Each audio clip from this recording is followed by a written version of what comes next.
rapport ou alors tu n'as pas tout lu. D'abord pour l'eau, j'ai un regret. On a raté un rendez-vous. Nous, dans les commissions et le Conseil de développement aussi, avait demandé, bien avant que la délégation du service public arrive à son terme, qu'une étude soit menée pour les possibilités ou pas de prendre l'eau en régie. Et donc, on avait réclamé ces études. On pensait en commission avoir été entendu. Puis finalement, on nous a un peu roulé dans la farine. Puis finalement, on est arrivé à un moment donné où c'était trop tard pour lancer des études, pour savoir la faisabilité et est-ce que ça avait un intérêt ou pas. Donc, bon, il y a eu quand même un rendez-vous manqué à ce sujet-là. Ensuite, sur la tarification, donc moi, je ne suis pas d'accord avec la façon dont on tarifie notre eau. Notre eau, on a une tarification qui est antisociale et anti-écologique. Pourquoi? Parce qu'on a une base, une taxe fixe qui est très élevée. Alors, on nous dit dans le rapport, si vous consommez 120 mètres cubes, vous payez un peu moins de 5 € le mètre cube.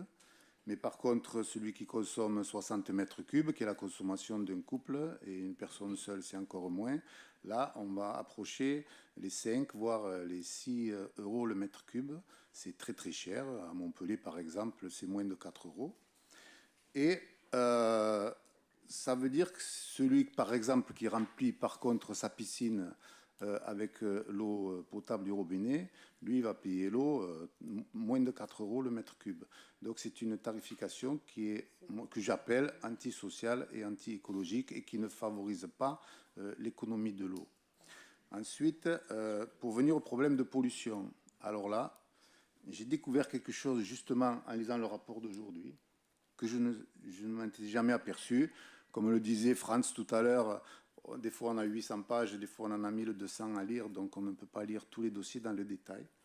J'ai découvert avec stupeur, aujourd'hui, que 50% de l'eau qu'on boit à Moguiauville, je dis Moguiauville parce que ce n'est pas le cas à Carnon par exemple, 50% de cette eau n'est pas filtrée dans l'usine de Voguières.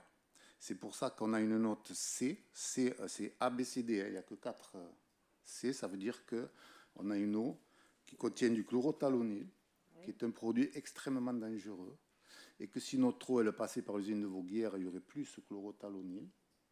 Donc aujourd'hui, on est classé C, pour le centre-ville de Moguio, on est classé C. C'est une très mauvaise qualité de l'eau. Voilà, c'est tout ce que je voulais dire. Donc, monsieur